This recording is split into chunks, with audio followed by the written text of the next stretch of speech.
Hello and welcome. You're watching Money 9. I'm Sakshi Batra, and on this show, we discuss everything about stock markets. Where are the markets headed from here, and what should you be doing with your investments, even when the markets have clocked in some record levels, and after that, there have been some bouts of volatile moves. What's the best way to approach the current markets? I'll be asking some questions with a very special guest who is joining in. I have with me Mr. Andrew Holland. He's the CEO at Aventis Alternate Strategies, and he joins in on this edition of Market Masterclass.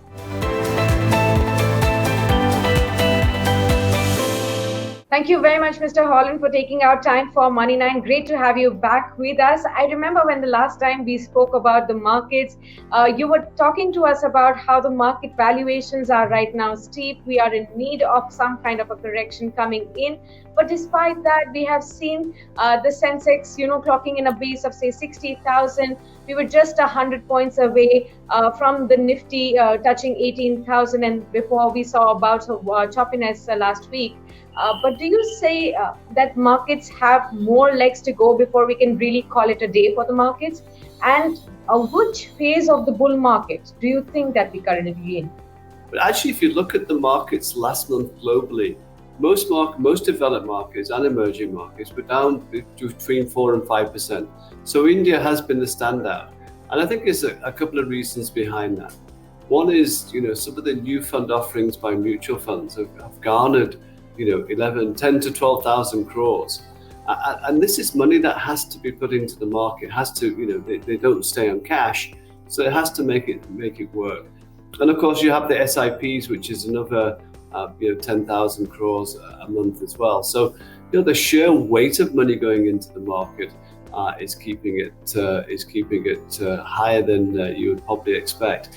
Given all the kind of headwinds that we're seeing, globally, and markets, falling quite significantly. For example, I think the Nasdaq's down 7.5%, from its highs. So you get into that kind of correction mode for a lot of the markets. I think the other thing that's actually is that we're coming into our reopening phase, right? Yeah. In terms of the economy. So therefore, there's that kind of extra kind of feeling that things will get better. The economy is starting to pick up, and of course, we're all dying to get to see films and get to restaurants and so forth. So I think that's really what's helping the economy. And I think the other factor as well is that coming around Diwali and so forth, there's nowhere for us to go outside of India to travel. It's very difficult, right, because of all the different quarantine restrictions. So again, I think everyone's going to be traveling inside of India, and that's great for airlines, hotels, and everything else. So I think that's bringing those other sectors which maybe has been laggards before, now starting to come to the fore. But I still feel cautious because of all the global factors which are out there. Absolutely. Well, this market has definitely spoiled us. We've not seen a correction over the last 17 odd months. I wanted to ask you two different questions, completely opposite. One, on a scale of 1 to 10, do you think that, by the time this bull year were to end, we are going to see Sensex touching, say, 1 lakh, maybe in a year, 2 years, 3 years, 4 years? And on the other, if a correction is needed, how much of correction can we see is needed, is healthy? Yeah, so let me take the second question first. I mean, when we say about a correction, I think it's more of that 5 to 10% correction. I mean, I'm not expecting anything bigger. That said, globally, all those headwinds out there from China, in terms of their power problems, their regulations, and other property companies defaulted today, is not going away from us. And if China's slowing, I can assure you that the global economy is going to be slowing as well. So that's going to be a real factor, which the market's just ignoring. In Europe, they've got problems with energy prices, particularly the UK, and the kind of inflationary, kind of uptrend is continuing for longer than expected, and that comes now, of course, with tapering in the US. So all of those factors lead to my view is that global growth will be brought down, and therefore earnings will have to be brought down, and that's where you get that kind of market correction. Now, in terms of where India is going, I think the longer term picture, the medium term to longer term picture, still is very, very strong for India. So your 100,000 target on Sensex is very feasible over the next two years or so. I don't see that being a problem. Obviously, we'll need quite a bit of tailwinds from a number of sectors.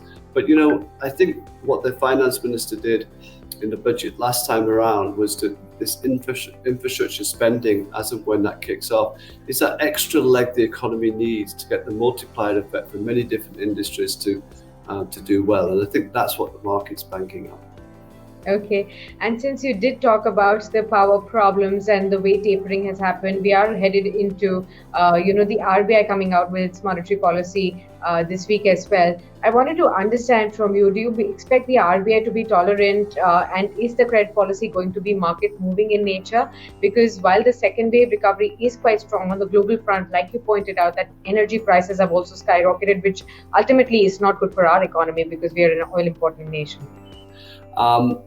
Listen, it can't be good news of oil prices being where they are. And it could well be that the RBI might sound a little bit more hawkish. I'm hoping they don't take any action this time around, because I still think the economy needs that. It's still bending. It still needs that extra push. But come the first quarter of next year, if the Fed has gone ahead and tapered, then I think we will look more likely to see kind of a tightening in India as well to try and keep inflation down, because there's no two ways about it. We're importing a lot of goods. You saw the trade deficit, and we're buying inflation, and someone's going to have to either pay up the higher price, which is inflation itself, or the companies are going to have to take a margin hit. And I'm sure that more companies don't want to do that right now. Absolutely, and which is why we are seeing constantly, gas companies raising their prices, passing them on. But to what extent is a question that they will be able to pass on these hikes as well. Now, as we move into the earnings season as well, of course, there is an expectation that this time around, again, we are going to be seeing buoyant earnings. But I wanted to understand from you, what are your expectations? What are you watching out for? Is it still going to be IT, the biggest outperformer? Are there other sectors that are also going to be, performing well? So I think there's a number of factors here, and I talk about globally as well, because I think we're all in the same boat. Listen, I'm expecting last quarter to be very good across most sectors. I don't think that's going to be a problem. It's really what the commentary is by the corporates. Are they seeing this slowdown? See, there's one thing about India reopening, and we're seeing that kind of help a lot of economies. But as your costs rise, or you're paying up for something more, or you're spending more on petrol or diesel or whatever it might be, it's taking money away from your wallet of what you want to spend. Yeah. So I want to hear from companies about what they're seeing in terms of ongoing kind of revenues, but in particular how they're coping with this input pricing, and if they're able to pass it on, or are they taking a margin hit? And I think that's not just an India story. I think that's a global story. I think we're at that critical point. And it's crucial to hear what these corporates now have to say, because any kind of wobbles in earnings, will have that impact of bringing markets lower. Yeah, absolutely. Now, in terms of several pockets, I wanted to understand from you at this current time, where are you seeing a combination of decent growth, decent price in this market? What are you betting on, seeing compounders at the moment in India? So, there's many different areas you can play on. I mean, obviously, there's the real estate sector, which is, I'm sure we all know that it's doing well at the moment, and that looks as though it's continuing. But, there's very limited amount of stocks you can buy in that sector. So it's best to play it through the kind of material side of the housing market. But also that will bode well on the material side, is if the infrastructure spending by the government picks up. Then that's the extra fillip that they need as well. So I think the kind of material sector will continue to do well. We still like IT. We think there's a lot of spending that's happening globally, which is not just infrastructure. It's more technology type of infrastructure, which I think will help the IT companies going forward. And on the financials, whilst we do believe the banks will do well over the kind of longer term, as the economy picks up. I think there's two themes within the kind of financials now, and that's insurance and asset management. And I think both still have a long runway in terms of performance there. So at the end of the day, we're going to take more insurance, whether that's health or life insurance, going forward, given what's happened. So I think that's a big growing trend in India going forward.